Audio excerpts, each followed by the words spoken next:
Espírito,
capítulo 6 e versículo 6. Há uma brisa do Espírito aqui nesta noite. A Bíblia diz que quando o Espírito está aí, há liberdade. Por isso você tem liberdade de adorar, você tem liberdade de crer na palavra, você tem liberdade de implorar o favor do Senhor, se render. E eu quero nesta oportunidade ministrar subordinado ao tema: com que me apresentarei ante ao Senhor, ou diante do Senhor? Com que me apresentarei diante do Senhor? Miqueias está após o livro de Jonas. Se você encontrar o livro de Jonas na Bíblia, vai perceber que o próximo livro é o livro de Miqueias, e após o livro de Miqueias há o livro do profeta Naum. Então Miqueias está entre Jonas, o livro de Jonas, e o livro do profeta Naum. Miqueias, esse profeta do Senhor, cujo nome significa quem é como Jeová. Esse profeta, ele era contemporâneo, foi contemporâneo do profeta Isaías. Ele era de uma cidade não muito importante, uma pequena aldeia, junto à divisa, junto à fronteira dos filisteus. E esse homem, ele foi convocado por Deus para profetizar em um tempo da história de Judá, juntamente com Isaías. Eles eram contemporâneos.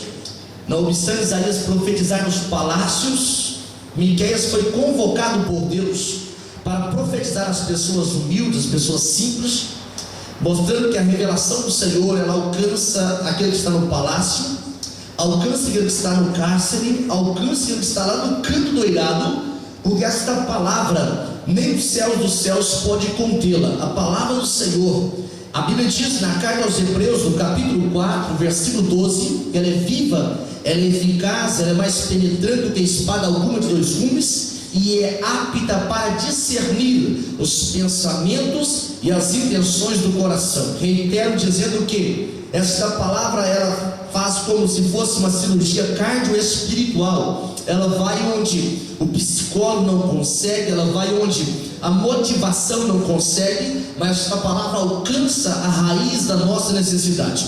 Então, por isso, nesta noite, eu quero ministrar esta palavra subordinada a este tema: com que me apresentarei diante do Senhor? Diga aí para a pessoa do teu lado: com que você vai se apresentar diante do Senhor? O texto diz assim: com que me apresentarei ao Senhor e me inclinarei ante o Deus Altíssimo?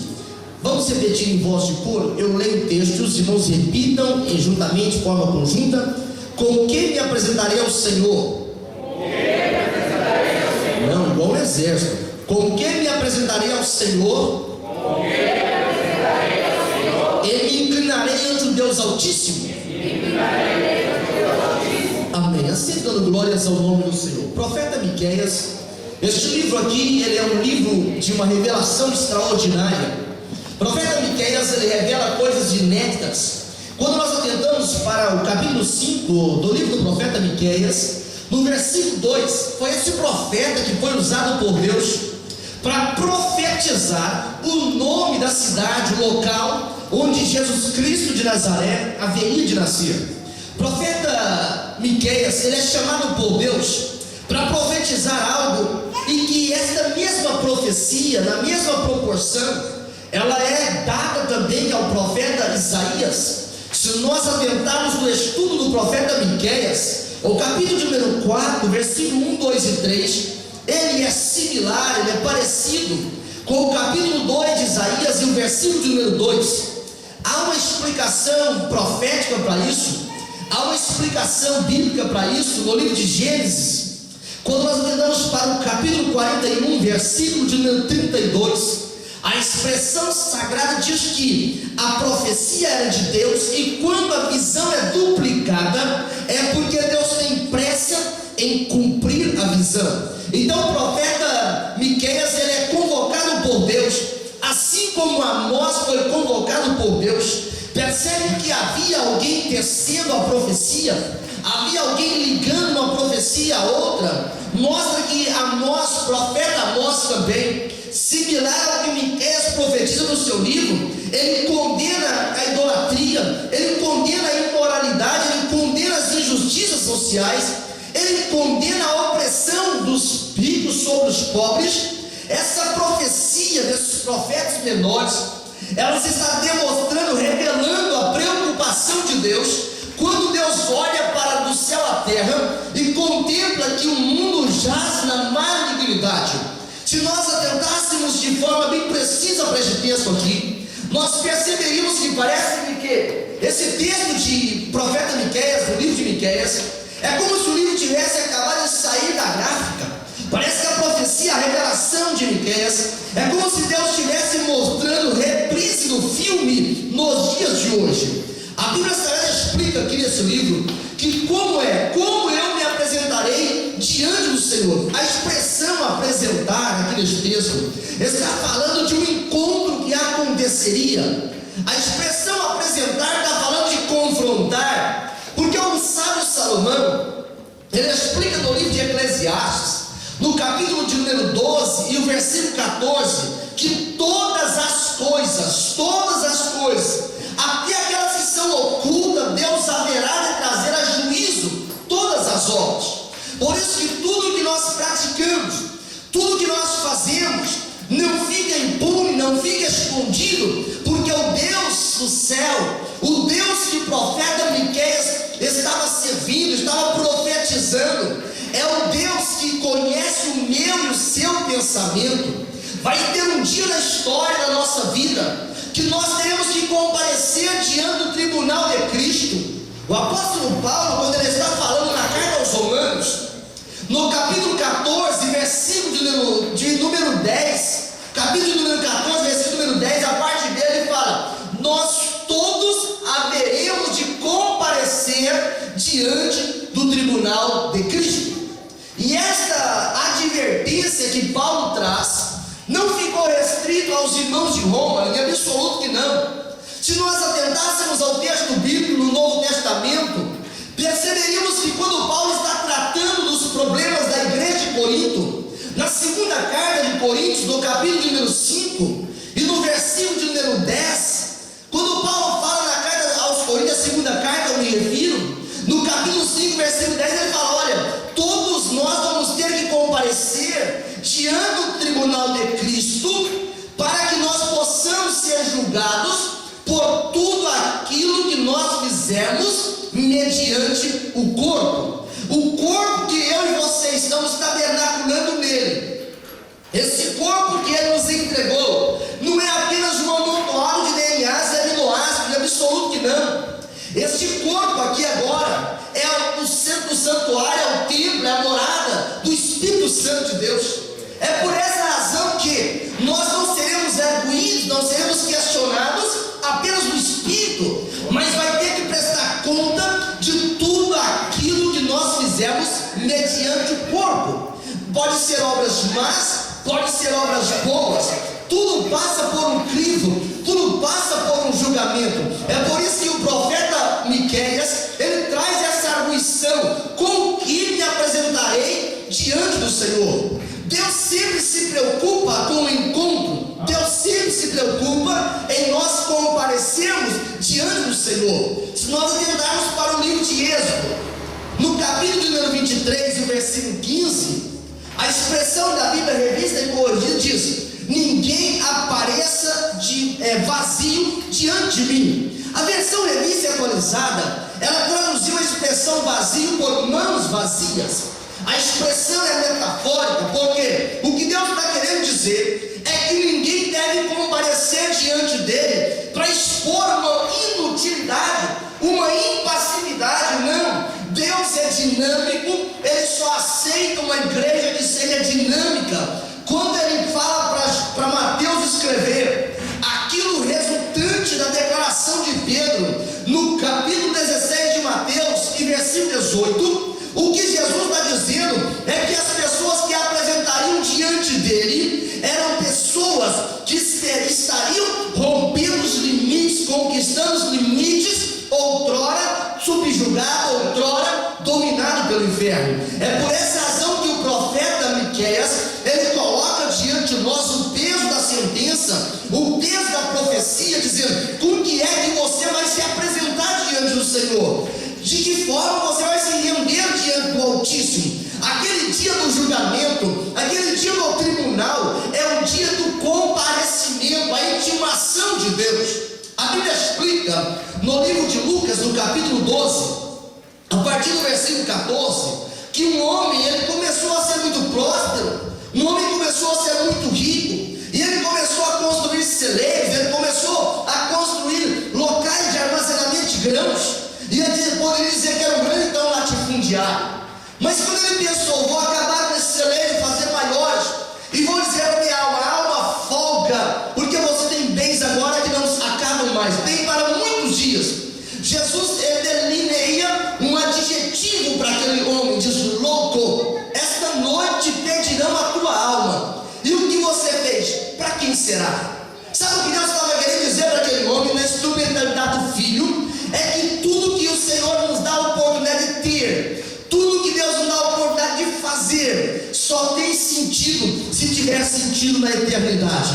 O pregador John Wesley dizia, ele dava o valor das coisas aqui segundo aquilo que elas tinham de peso na eternidade. Por isso que tudo aqui que nós fazemos, que transcende para a eternidade, vai ter recompensa da parte do Senhor, porque isso é extremamente importante. Então o sábio Moisés, quando ele fala em Êxodo capítulo 23, versículo 15, ele diz: ninguém aparece diante de mim de condição desocupada. Não vem para assistir culto, não vem para cultuar, não vem para participar do serviço, não vem para entregar-se ao serviço da obra do Senhor, porque todos nós haveríamos de prestar conta diante do Senhor. Ninguém apareça vazio diante do Senhor. Vem cheio de Deus, vem cheio de coragem, vem cheio de disposição, vem cheio de amor, vem cheio de misericórdia, vem cheio da graça. Deus não suporta vazio diante dele, tem que ser cheio. A Bíblia explica, Paulo fala: enchei-vos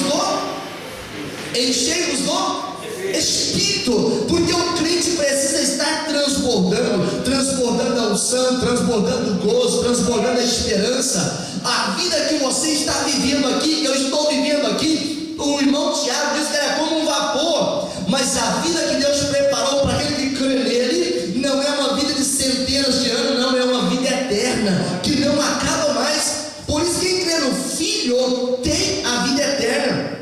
João Apóstolo, quando ele fala na sua primeira carta, no capítulo 2 e versículo 25, ele fala: e é esta a promessa que ele nos fez, encher o carro de dinheiro, não, te dar todas as faculdades e títulos do mundo, não estou fazendo aqui uma apologia à ignorância. Ele diz: esta é a promessa que ele nos fez, a vida eterna. Por isso que o crente pode ser o crente mais fraco que existir no seio da igreja, ele é melhor do que qualquer ímpio.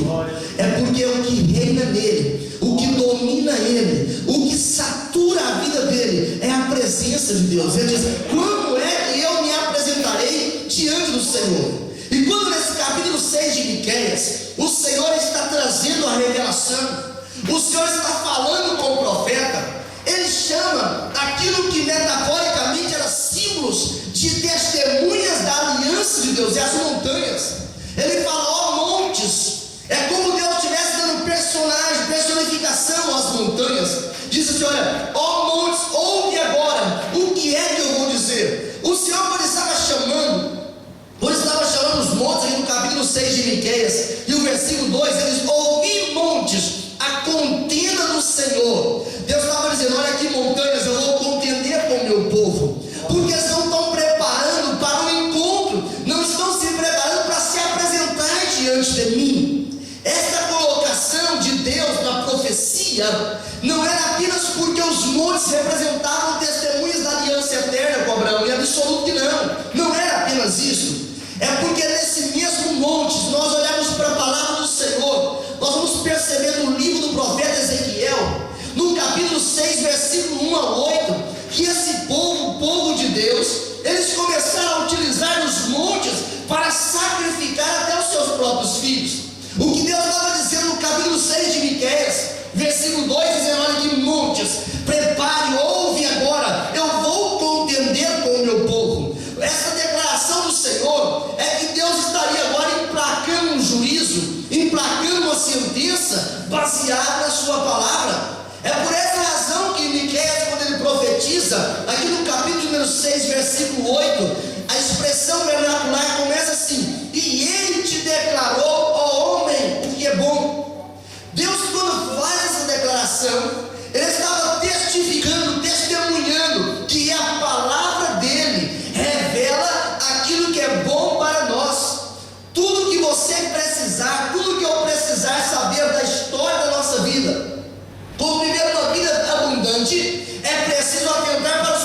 da palavra do Senhor. E ele diz: ora, homem. Essa expressão é que Deus estava mostrando a diferença que existe entre o Senhor e o servo, entre o soberano e o dependente. Eu posso ter as maiores oportunidades desta vida, eu nunca vou deixar de ser servo. Eu posso ter os melhores recursos dessa vida, nunca vou sair da posição de servo, porque Deus não negocia a posição. A Bíblia explica que aquele que vencer vai assentar com ele no seu trono, mas o trono é dele, o céu é dele, a eternidade é dele, a promessa é dele, vida eterna é dele, recompensa é dele. Por isso eu tenho que estar preparado para comparecer diante dele. Aleluia. Ele diz: olha, homem, vou te mostrar o que é bom, a palavra do Senhor. Se a palavra do Senhor diz que fuja da imoralidade é bom, eu tenho que escapar pela minha vida. Se a palavra diz que a murmuração mata, eu tenho que escapar pela minha vida. Se a palavra de Deus diz que a idolatria mata, eu tenho que escapar pela minha vida. É a palavra que está dizendo, é ela que está dizendo o que é bom para mim. O corpo que você está tabernaculando nele não pode se unir a uma prostituta. O corpo que nós estamos tabernaculando nele não pode associar com o mundo. O corpo que nós estamos tabernaculando nele tem que viver debaixo da dependência do Espírito Santo de Deus. Não pode ser diferente. Esse corpo não é objeto da sensualidade, não é um objeto de venda, não é um objeto de marketing, é um objeto, um vaso, um utensílio que serve para encher-se da manifestação da glória de Deus. Então, quando eu olho para Miqueias dizendo assim: olha, com quem me apresentarei diante do Senhor? Essa expressão, ela é uma expressão do tempo presente e é uma expressão futurista. Quando eu falo em tempo presente, é o sentimento, a intenção que nós saímos da nossa casa para vir oferecer um culto ao Senhor. Com qual intenção que eu saí da minha casa para oferecer um culto ao Senhor? Com que me apresentarei diante do Senhor? Eu já estou pensando em dar glória, já estou pensando em ser renovado, já estou pensando em ser batizado pelo Espírito Santo, já estou pensando em Deus ter uma palavra para a minha vida. Esta é a intenção. O profeta Oséias, no capítulo 3 do seu livro, no versículo 6, ele deixa transparecer a decepção de Deus. Ele deixa transparecer a decepção de Deus quando nós não compreendemos como nós temos que nos apresentar diante do Senhor. Ele diz: o meu povo é destruído por falta de conhecimento. O desconhecimento de Deus, é uma arma letal. Fala comigo: desconhecimento de Deus é uma arma letal. Um dia o homem mais poderoso da terra, o faraó, ele falou: quem é o Senhor para eu obedecê-lo? Ele não conhecia a Deus. Aquela frase infeliz foi suficiente para Deus dizer: você não me conhece, mas eu vou te apresentar em 10 sinais, e vou dizer mais, vou detonar com o Egito, vou acabar com o Egito. Ele aprendeu quem era Deus, ao ponto de reconhecer, quando ele percebia, atravessando o mar em terra seca, que as rodas dos carros ficaram enterradas, e eles disseram: o Deus de Israel está batalhando contra os egípcios. Ele reconheceu no primeiro momento, quando perdeu o próprio filho. Ele disse: olha, pode sair, sai toda a gente. Esse é o Deus que você serve. Esse é o Deus que o profeta diz: com quem me apresentarei diante do Senhor. Essa expressão sagrada, ela mostra que o estado espiritual do povo de Deus, o povo de Judá, e que pode não ser diferente nos dias de hoje, era um estado de ignorância espiritual, um estado em que eles se manifestavam. Se nós tentarmos para o capítulo 6 de Miqueias, o versículo 7, eles nem sabiam mais como cultuar a Deus, eles nem sabiam como oferecer um culto que agradava a Deus. Os mais abastados disseram assim: olha, que o Senhor quer holocaustos de bezerros de um ano, ou seja, os mais importantes, os mais nobres, os mais caros da malhada. Outro grupo pergunta: o Senhor quer milhares de carneiros, como se Deus fosse refém do vil metal, como se Deus fosse refém dos bens materiais. A Bíblia diz no Salmo de número 24, no versículo 1: do Senhor é a terra, bem como a sua plenitude. Tudo é de Deus, a terra é de Deus, o planeta é de Deus, as riquezas da terra são de Deus, porque Ele é dono de tudo. Nós somos apenas mordomos.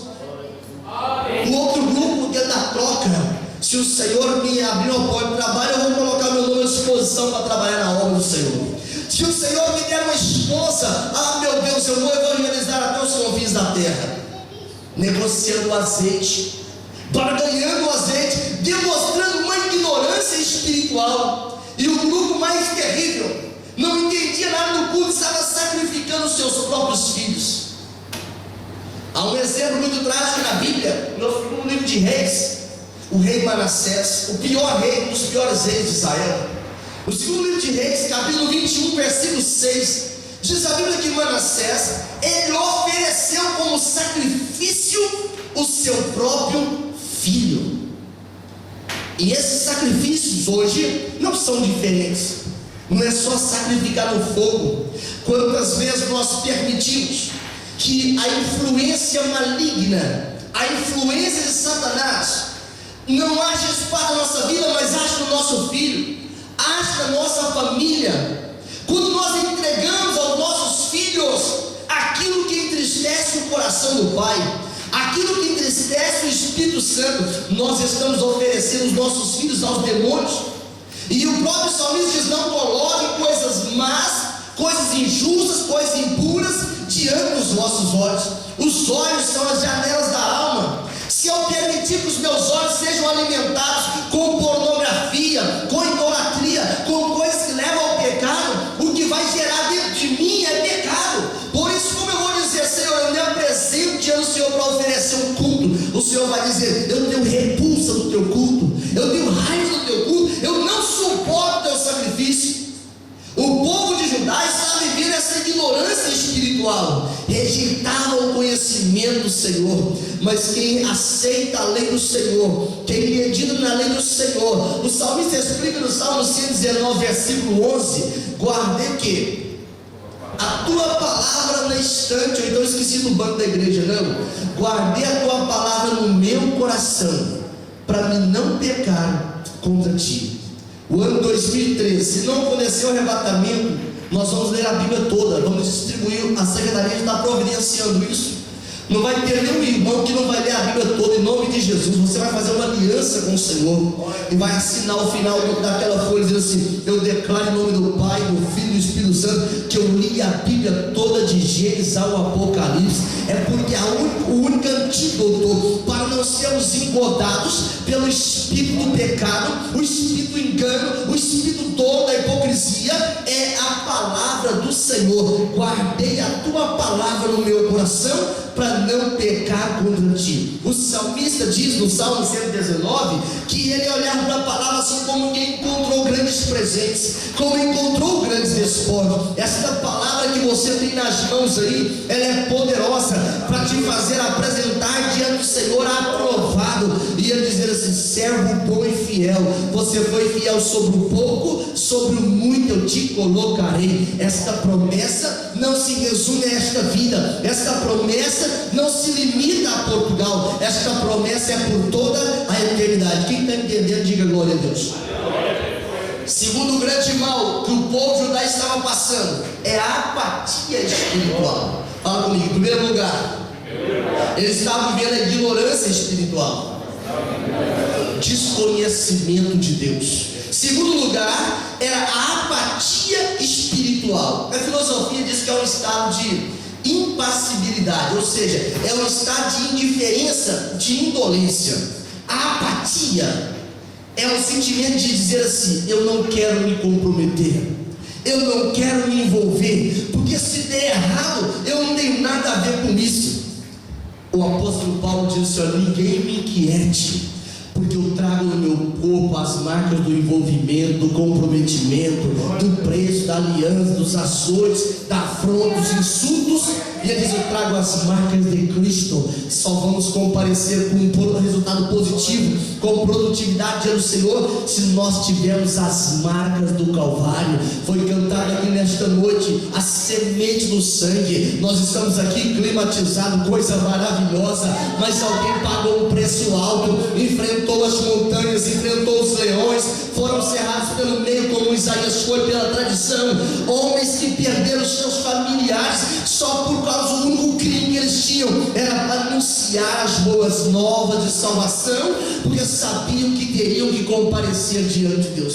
A apatia espiritual, o profeta Miqueias, no capítulo 1, no versículo 9, ele usa uma metáfora para explicar isso. Ela é como uma chaga incurável. Sabe por quê? Porque a apatia não é fria e nem é quente. Quando eu olho para o livro do Apocalipse, no capítulo 3, versículo 16, ali é o cenário da igreja apática, a igreja insolente, a igreja que não envolve a igreja de Laodiceia.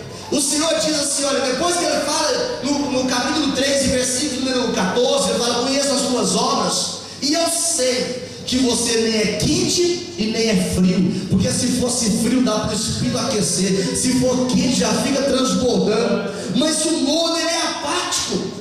A apatia espiritual não deixa sentir a presença do Senhor. A apatia espiritual não deixa sentir amor pelo perdido. A apatia espiritual, ela desperta em nós um espírito de crítica destrutiva. A apatia espiritual gera uma insatisfação continuada. Por isso, nesta noite, eu quero dizer para você que adentrou esse santuário: não confie na estabilidade dos bens terrenos, porque o céu é melhor, a eternidade com o Senhor é melhor. Viva empatia espiritual, ter prazer com as coisas espirituais, ter prazer de ler e meditar na palavra, ter prazer de levantar as mãos e dizer: se não levanto suas mãos não, se for possível levanta os pés, levanta a minha alma, eu elevo meu espírito em um ato de adoração ao nome do Senhor. Com quem me apresentarei diante do Senhor? Deus tem prazer que nós nos rendamos em um sentimento de obediência. Deus não está muito preocupado se eu jejum 3 vezes por semana, 4 vezes. Isso é para mim, é eu que pago esse preço para alcançar as bênçãos espirituais, mas não influencia nada em Deus, não muda o caráter de Deus, não muda os atributos de Deus, não muda a ação de Deus, é absoluto que não. Deus não é homem para que minta, nem é filho do homem para ficar equivocado. No livro de Números, que é o capítulo número 23, ele explica isso, que Deus não muda, não é filho do homem para mentir, não tem sombra de variação. Terceiro crivo que o povo de Deus estava passando, sendo reprovado por Deus, é por causa da mistura espiritual. Fala comigo. Primeiro declínio: ignorância espiritual, desconhecimento de Deus. De que é que Deus gosta? Ignorância espiritual. Segundo, a apatia espiritual. E terceiro, mistura espiritual. Olha o que Miqueias diz no capítulo 6, versículo 5: povo meu, Deus está dizendo, ora, lembra-te da consulta de Balaque, rei de Moabe, e do que lhe respondeu Balaão, filho de Beor, desde ti até Gilgal, para que conheças as justiças do Senhor. Quando Balaão foi convidado pelo rei de Moabe, os irmãos sabem pelo livro de Gênesis, no capítulo 19, versículo 37, que Moabe era resultado de uma relação incestuosa entre Ló e a sua primogênita. Todo mundo que lê a Bíblia sabe disso. Então agora, esta mistura profana estava cercando o arraial de Israel, cercando a terra de Judá, para poder tentar entrar brechas, achar brechas na adoração do povo de Deus. E o Senhor diz: olha, lembra deles. O que Balaão fez? Primeiro, ele recebeu um convite remunerado de ganhar um grande recurso para amaldiçoar o povo de Deus. Só que quando ele pensava, conjecturava com seus botões e estava dormindo, diz a Bíblia que naquela noite o Senhor diz: nem pensa em sair da tua casa, não vá. E ele acorda e diz: olha, Deus não deixou. Mas ele falou, Deus não deixou, e o coração ficou junto com o saco de dinheiro que Balaque havia enviado. Diz: mas eu não posso, tem que ter um jeito nisso. Deus tem que criar uma circunstância nisso. E ele então agora vai e fica insistindo com Deus, diz: vai, mas só fala o que eu disser para você. E passa por um canto de pedra, um muro de pedra, e Deus usa uma jumenta para falar com Balaão. E nem assim Balaão compreendeu que precisava voltar. É porque ele estava vivendo de misturas espirituais. Só que quando ele chegou lá, diz a Bíblia que o profeta Balaão, o vidente Balaão, ele estava em transe, ele não tinha o controle, então ele queria amaldiçoar, e da sua boca saía palavras de bênção. Ele queria blasfemar quando o povo de Deus, e saía: Deus abençoou, quem sou eu para revogar? Contra Israel não vale encantamento. A Bíblia diz que ele estava em transe não tem controle. Deus estava dizendo: abre essa boca, e já usei a jumenta, vou usar mais uma agora. Abençoa o meu povo, porque este povo é abençoado, e o que Deus abençoou, ninguém pode amaldiçoar. Fala comigo: eu sou abençoado.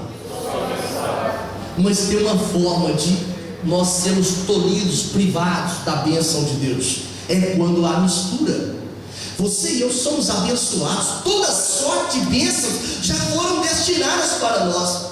Só que quando Balaão viu que não podia amaldiçoar, ele só tinha que abençoar. Isso não vale encantamento, não vale feitiçaria, não vale bruxaria, esse povo é abençoado. Mas ele fala para Balaque: tem uma coisa que você pode fazer. Lá no capítulo 25 do livro de Números, no livro de Números, versículo 1, a expressão sagrada diz que o povo de Israel se prostituiu. Fala comigo: o povo de Israel se prostituiu com as mulheres dos moabitas. Balaão não conseguiu amaldiçoar, mas ele fala: tem uma coisa que vocês podem fazer para atrair a ira de Deus contra Judá. Que era essa coisa? Ele diz: vocês precisam misturar no meio do povo. Nós queremos muito que esta igreja seja repleta de pessoas cantando, glorificando, celebrando o nome do Senhor. Queremos muito. Queremos ter gente do lado de fora ali pedindo para entrar, botelando do lado de fora. Estamos trabalhando para isso, estamos orando por isso. Cremos neste poder do Senhor. Mas encher a igreja de pessoas não convertidas, ao contrário de fortalecê-la, é enfraquecê-la. Por isso que a igreja tem que ser cheia de pessoas, mas pessoas que têm o conhecimento de Deus, que vivem empatia espiritual, ama almas, ama a obra do Senhor, e pessoas que não aceitam a mistura. Se você teve coragem de vir no culto de ensino nesta noite, já é um sinal glorioso da parte do Senhor, que você quer viver aquilo que é puro da parte de Deus, aquilo que é original da parte de Deus, aquilo que é santo da parte de Deus, porque não é opção, é mandamento. Sede santo, porque eu, Senhor teu Deus, sou santo. Quem é santo aqui, diga glórias ao nome de Jesus. Ele diz: tem que misturar. E por causa desta mistura, diz o livro de Números, capítulo 31, versículo 16, que morreu muita gente por causa desta mistura. A expressão, Deus está perguntando para o povo: o que é que eu tenho feito com vocês? O livro de Miqueias, capítulo 6, versículo 3, o próprio Deus diz: o que é que eu tenho feito para você faltar aos cultos? O que é que eu tenho feito para você ser negligente com os dízimos e nas ofertas? O que eu tenho feito para você ser ingrato na adoração? O que eu tenho feito para você? Onde eu te enfadei? Onde é que Deus está nos cansando? Eu não aguento, Deus está me cansando demais. Mas Deus está nos cansando. O salmista diz que na presença do Senhor há regozijo, há abundância de alegria. Ele disse: eu me deleito no Senhor. E até tem uma promessa: deleita-te no Senhor, e Ele concede, não é só necessidade, mas não, agora Ele concede os desejos do nosso coração. Como é que eu me apresentarei diante do Senhor? O próprio Deus diz no capítulo 6 de Miqueias, no versículo 3, e Ele diz: fala diante de mim o que é que eu tenho feito contra ti e que eu te enfadei. Mas o profeta Miqueias também profetiza que o Senhor sabe o que é bom para nós, Ele sabe o que espera de nós. E Jesus, quando manda João escrever, no capítulo 14, versículo 24, ele fala assim: quem não me ama, não guarda as minhas palavras. Sabe qual que é o atestado de amor a Deus? Não é ter o cartão de membro da Missão aos Povos. Nós nem temos cartão de membro ainda. Não é ter carta de recomendação da Missão aos Povos. O segredo de nós definirmos para o mundo que amamos a Deus é quando nós obedecemos a palavra de Deus. E o próprio Jesus disse: essa palavra que vocês ouvissem, ela não é minha, mas ela é do Pai. A palavra que eu estou pregando nesta noite não é minha, não é resultado do esboço da mensagem, não, ela é do Pai. E quem não ouve a palavra do Pai, ele não obedece o Pai, não obedece o Filho, não obedece o Espírito Santo, mas vai ter que prestar conta diante de Deus. Essa expressão de João, ela é muito tremenda, porque o próprio Jesus disse, no livro de João, capítulo 12, e versículo 48, ele diz: quem me rejeita a mim, ele não recebe as palavras, já tem quem o julgue. É a palavra.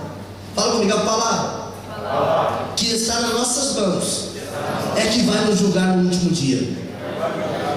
O Senhor diz: olha, o que eu tenho para vocês que é bom, vou dizer, é a prática da justiça. Praticar a justiça não é algo esporádico. Praticar a justiça, quando Miqueias profetiza isso no capítulo 6, versículo 8, praticar a justiça é estarmos, mesmo estando em um ambiente climatizado aqui como estamos, mas é não nos esquecer que almas estão congelando na frieza espiritual. Almas estão congelando no desconhecimento de Deus. Isso que eu estou me referindo, eu estou falando do aspecto não apenas físico, mas o aspecto espiritual, o endurecimento do coração. Nós não podemos estar apáticos a isso, porque senão nós não estamos praticando a justiça. Como é praticar a justiça? Eu era réu de morte, você era réu de morte, mas a Bíblia diz que ele pagou o preço, a sentença que havia contra nós, a célula que havia contra nós, repleta de ordenanças. Colossenses capítulo 2, versículo 14. E ele rasgou e cravou na cruz do Calvário. Quando ele está mandando, pratica atos de justiça, obras de justiça, ele está dizendo assim: olha, se eu te perdoei, traz outro para me perdoar também. Se eu te dei a oportunidade de você encontrar salvação, traga outro para encontrar salvação. A igreja que vai morar no céu, ela não é um clube social. A igreja que vai morar no céu, ela não é resultado de pesquisa de marketing. A igreja que vai morar no céu é uma igreja que se preocupa de que forma vai se apresentar diante do Senhor.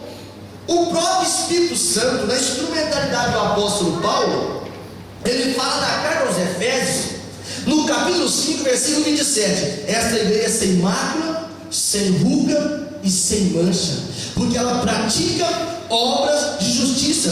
Nós não podemos estar apáticos àquilo que Salomão explica no livro de Provérbios, no capítulo 24, versículo 11. Ele diz: apiedai-vos da multidão que caminham para a matança, caminham para o fogo eterno. É preciso resgatá-los, é preciso trazê-los para a presença do Senhor. Judas, que era meio irmão de Jesus, no versículo 3 do seu livro, só tem um capítulo, ele fala: olha, apiedai-vos daqueles que estão duvidosos e estão caminhando para o fogo. Nós estamos aqui nesta noite ouvindo a palavra do Senhor, mas multidões estão engrossando as fileiras que estão indo para o inferno, e a única forma de essas pessoas terem a sua sentença cortada, a sua sentença anulada, é se a igreja resgatar. Você não foi salvo para dar glória a Deus e ponto final, não. Nós somos salvos para poder entrar na batalha, entrar na guerra, e não tem toalha branca, não tem rendição, não. Nós estamos entrando na batalha para conquistar o terreno que o inimigo está dominando. Para poder apresentar diante do Senhor, é preciso pagar um preço. A única coisa de graça é a salvação, porque Jesus pagou o preço. Segundo lugar, ele ensina, além de praticar a justiça, essa prática diária, fazer justiça, executar a justiça, é amar a beneficência. A palavra beneficência, cada versão traduz um vocábulo, mas a palavra beneficência quer dizer benignidade, quer dizer misericórdia, quer dizer fidelidade. Amar a beneficência. Interessante que a palavra amar aqui, ela não é ágapos, não. A palavra amar aqui é arraba, quer dizer amar com um objetivo, de amar um objeto humano, ou seja, eu amar com uma finalidade, não é de amar o que a pessoa tem, não é de amar aquilo que ele pode me dar, não é amar aquilo que ele pode me retribuir, em absoluto que não, é amar como pessoa. Às vezes nós olhamos para alguém que está passando pelas situações de mendicância e nós pensamos, coitado deste aí, olha, que vida miserável.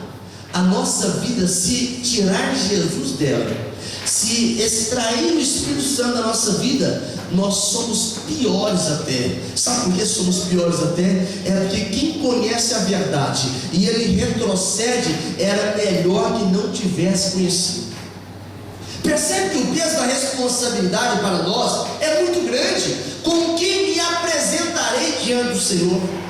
Por um documento de residência, por uma cidadania. Nós preparamos todos os documentos para levar ao serviço de estrangeria e fronteira, até atestado que nem existe, a gente quer descobrir. E diante de Deus, como é que eu me apresentarei diante de Deus? Eu li uma história há uns 10 anos atrás, e um cidadão, ele morreu e ele teve uma visão do céu. É uma história isso. E ele começou a andar pelas ruas de ouro, aquela coisa mais linda. E o ser que estava com ele dizia assim: olha, que casa bonita. Ele disse: aquela casa bonita é a minha. Ele disse: não, senhor, essa casa aí é do seu motorista. Ele falou: meu Deus do céu, aqui é melhor do que eu imaginava. Aqui é muito fantástico mesmo. Ele viu uma casa mais bonita ainda. Ele falou: e aquela lá? Ele falou: aquela lá era a cozinheira da tua casa. Ele falou: glória a Deus, como o céu é bom. Aqui é o melhor lugar do mundo mesmo. E foi andando, e era de um funcionário, era de outro. Toda a gente tinha casa bonita lá. E foram andando, as casas foram ficando escassas, e viu uma casa muito simples de madeira. E ele falou assim: quem que é o infeliz que vai morar aqui? Ele disse: é você. Eu falei: não pode ser, tem um equívoco aí. Eu falei: não tem equívoco nenhum. Eu falei: tem sim, porque eu já dei tantos dízimos da igreja. Olha, eu fazia tantas coisas na igreja. Vocês sabem fazer casas melhores. E ele diz assim: na verdade nós sabemos, mas quem manda o material para cá é vocês. O que você mandou era aquilo. Só para você entender que o nível do culto, o nível da adoração, alguém do meu lado aqui pode estar mandando coisas preciosas para o céu. Eu estou mandando apenas o restinho da fumaça da adoração, o restinho do azeite. Nós precisamos depositar na presença do Senhor, porque lá o ladrão não rouba, a traça não corrói, não mina, mas isso está guardado por toda a eternidade. Não adianta ser influente na terra e ser desconhecido no céu. Não adianta ser poderoso na terra e não ter nenhum poder no céu. Não adianta ser impopular aqui na terra e não ter popularidade no céu. Popularidade no céu faz toda a diferença. Temos fidelidade em nós? Fala comigo. Nós temos fidelidade em nós? Tira para você. Tem fidelidade aqui de mim? Xarabacanda. Como revelar esta fidelidade? Este amar a beneficência é um pacto que nós fazemos com Deus, que impõe lealdade. Um dia alguém disse para Jó: você me mantém fiel ainda? E essa pessoa não era uma pessoa comum, era a esposa. Você ainda mantém esse negócio ser crente ainda? Amaldiçoa seu Deus e morre. Você não descobriu que você está morto ainda? Estou parafraseando o texto. Não descobriu que não tem mais esperança? Vem, mulher, você ficou louca.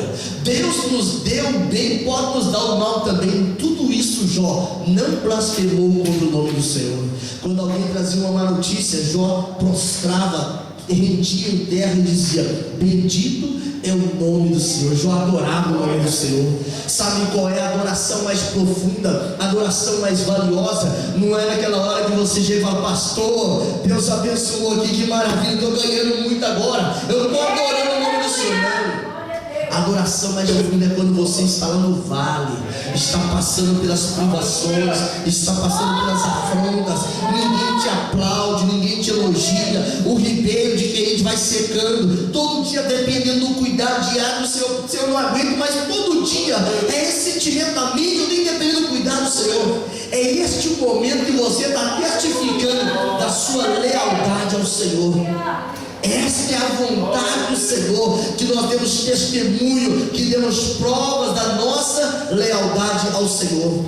Terceiro lugar, quando o Senhor fala assim no versículo 8: e Ele te declarou ao homem o que é bom. Primeiro, o Senhor pede que pratiques a justiça. Segundo, que ames a beneficência. E terceiro, que andes humildemente diante do Senhor.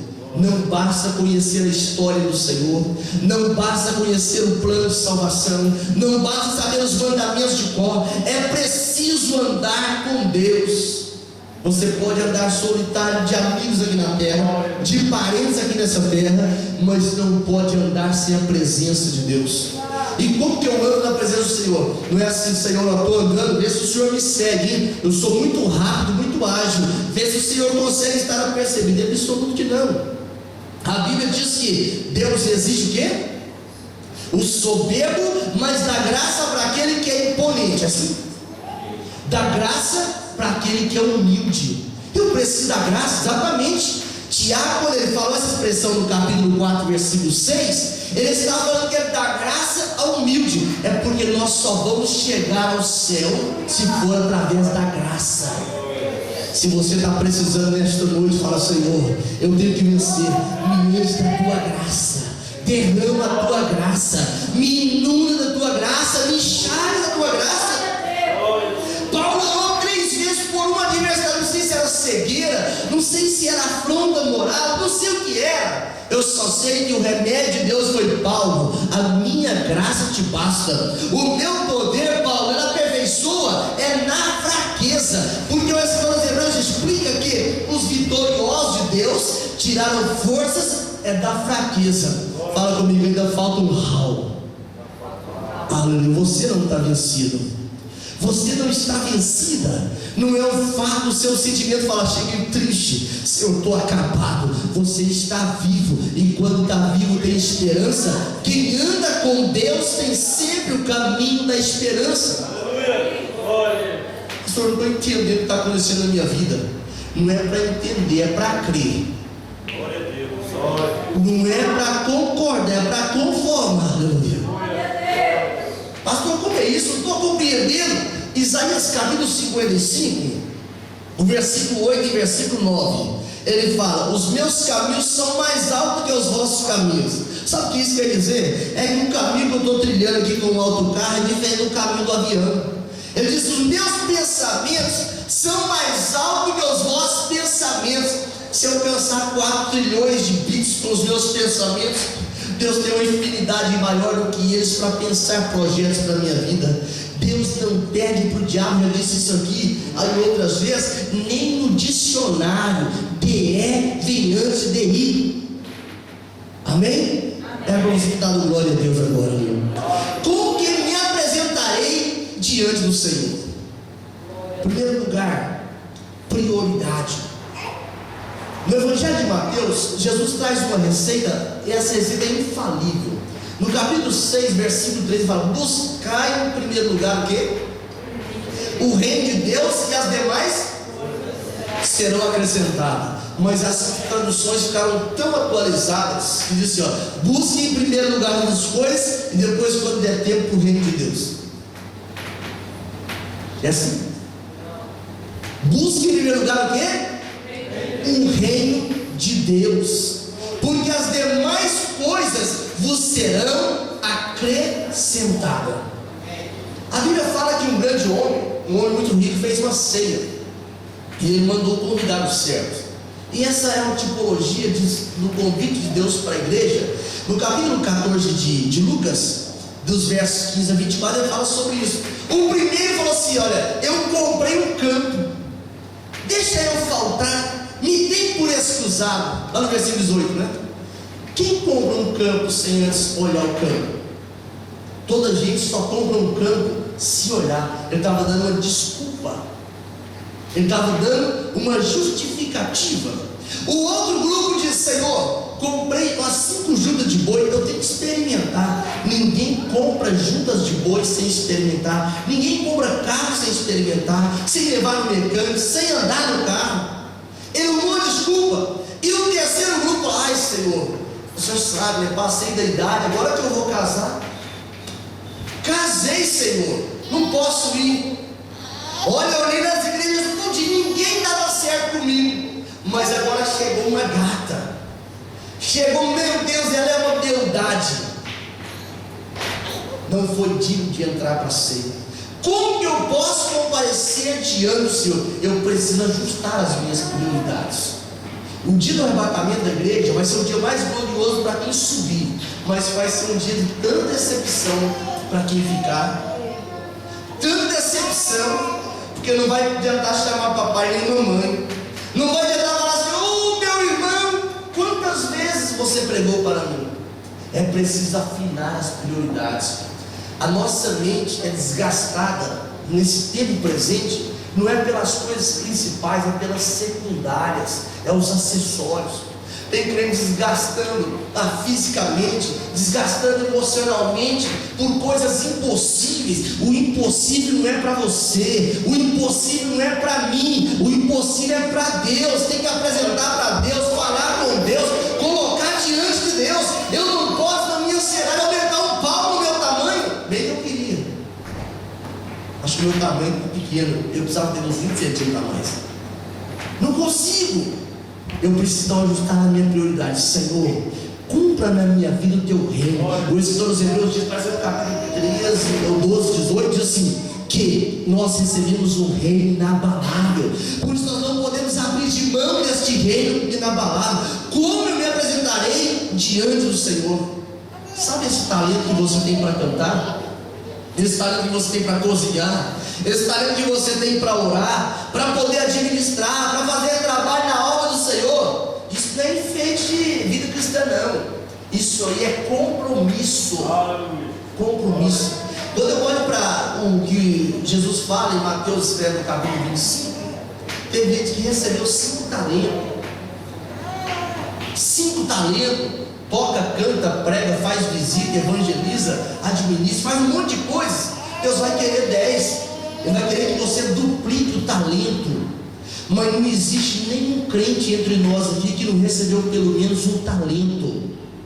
Pastor, sabe o que acontece? Eu só oro o talento glorioso. Tem gente que não consegue passar uma hora de joelho na presença do Senhor. Se você tem um talento de orar, utilize esse talento. Não esconde ele na terra, não. Entrega ele, se for possível. Se você não consegue, pede ajuda. Mas esse talento tem que ser multiplicado. Prioridade, ajustar a prioridade, utilizar os talentos. Em terceiro lugar, também concluí nesta noite: quantas almas você já ganhou? Pergunta para o outro lado: quantas almas você já ganhou? Não responde, não. Só faz a pergunta: quantas almas você já ganhou para Jesus? Porque tem crente que acha fácil matar um novo convertido, porque nunca ganhou uma alma. É fácil eu olhar para as irmãs que têm filhos e falar assim: a dor do parto é uma dor muito simples. Tem dor muito mais difícil, que eu nunca passei nem vou passar por uma dor dessa. Nós estamos precisando, a igreja do Senhor, o reino dos céus, está precisando de obstetras espirituais que geram vidas, e também de pediatras espirituais e de clínicos gerais. Qual que é a função dos três? Um traz a luz, gera a vida. O segundo grupo cuida. Novo convertido, irmão, não é apenas a pessoa que aceitou Jesus e falou assim: pronto, já pode batizar. Não, tem que passar por libertação, tem que aprender a caminhar o caminho santo, o caminho do que entra no reino dos céus. Novo convertido precisa alimentar os princípios da palavra do Senhor para saber o que é bom de Deus. Ganhar alma não é fazer uma campanha evangélica e falar assim: olha, ganhei 1000 almas para Jesus neste ano. O termômetro é o tanque batismal, mas não é só molhar o indivíduo lá, não. Ele precisa ter fundamentação na palavra do Senhor, e isso demanda tempo, demanda jejum, demanda esforço, demanda ensino. Palavra do Senhor, ela está dizendo para nós gerarmos vida, para nós apresentarmos vida. E os clínicos geral, os consoladores, os pacificadores, aqueles que estão no momento mais difícil e falam: olha, conta com a minha oração, conta com a minha ajuda. Problemas insolúveis, vamos apresentar para aquele que traz a solução. É por essa razão que a Bíblia explica, Jesus dizendo para a igreja de Filadélfia: guarda o que tem. Fala comigo, guarda o que tem, para que ninguém tome a sua coroa. Quando essa expressão de Apocalipse capítulo 3 versículo 11 foi dada por Jesus, João diz para João, escreve: eis que eu venho sem demora, guarda o que tens, para que ninguém tome a sua coroa. Mas ele não disse apenas da coroa. Quando nós terminamos o livro do Apocalipse, lá no capítulo 22, no versículo 12, ele explica a seguinte expressão: eis que eu cedo venho, e o meu galardão está comigo, para dar a cada um segundo a sua obra, as suas obras. Essa expressão, quando o Senhor disse lá em Eclesiastes, que eu já citei, capítulo 12, versículo 14, que Deus trará juízo toda a obra, tanto boa quanto má. Eclesiastes, esse sábio, diz no versículo 13: de tudo que se tem ouvido, o fim é, fala comigo, teme a Deus, guarde seus mandamentos, porque este é o dever de todos os homens: pastor, evangelista, presbítero, diácono, operador, crente imaturo, novo convertido. O dever é temer a Deus. Se esse ministério da condenação, da lei, 2 Coríntios 13:9, foi glorioso, quanto maior glória tem o ministério da justiça. Esse tempo que nós estamos vivendo hoje é um tempo onde as coisas mais extraordinárias de Deus já foram compreendidas pelos leitores da Bíblia, mas precisam colocar em prática. Com que me apresentarei diante do Senhor? Fala para a pessoa do teu lado assim, de pé, por favor. Diga assim: não seja um mendigo no céu, aleluia, mas seja rico diante de Deus. E você vai dizer para Deus: Deus, está aqui as almas que o Senhor me deu. Falta ainda 25 dias para terminar o ano. Você não pode falar: Senhor, eu não aceito terminar o 2012 sem ganhar uma única alma para o Senhor. Experimente gerar uma vida. Você vai ver o prazer que é você ter a oportunidade de gerar uma vida. Tivemos 2 visitantes domingos, 2 vieram para Jesus. É assim que a igreja faz. Quem faz efeito não precisa falar assim: eu vou levar um dia que tiver um pregador de fora. Não é a palavra que faz efeito, é a palavra que faz efeito. Não é a boa oratória, não é a boa prédica. O que faz efeito é a palavra, que ela vai lá no coração. Hoje, quando eu estava meditando nesta palavra para compartilhar com os irmãos, o Senhor ministrava de falar ao coração. Hoje eu não quis pregar, eu quis ministrar o teu coração, ao nosso coração. Com que me apresentarei diante do Senhor? Ah, Senhor, estou tão abençoado. O Senhor me deu 3 casas, me deu um carro novo. Jesus fala assim: isso aí não entra no céu não, meu filho. Com que me apresentarei? Senhor, o Senhor sabe o CD que eu gravei, que está uma maravilha. No céu não tem toca de CD, graças a Deus. Senhor, no céu é coisa linda. No céu é aquilo que é imaterial, aquilo que vai viver, vai estar por toda a eternidade. Com que me apresentarei diante do Senhor? Feche seus olhos. Nós oramos com essa frase na nossa mente, essa indagação: com que me apresentarei diante do Senhor?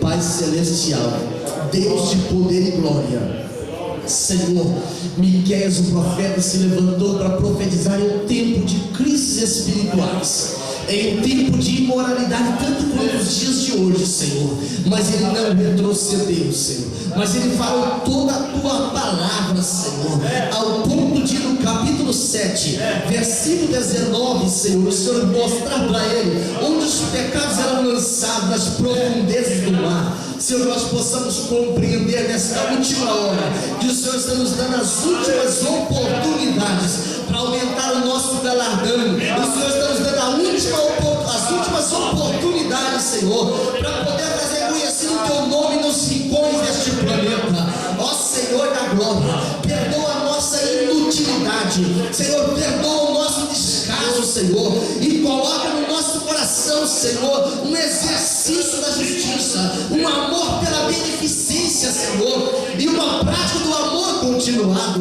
Ó Senhor da glória, nós oramos, Senhor, ajuda-nos a ajustar as nossas prioridades, para nós tirarmos tempo com a tua presença, tempo com o Senhor, tempo de anunciar, tempo de resgatar vidas, Senhor, que estão caminhando apressadamente para o abismo. Senhor, que nós possamos bloquear esse relógio maligno, Senhor, que leva pessoas ao inferno, e nós possamos trazer a tua presença,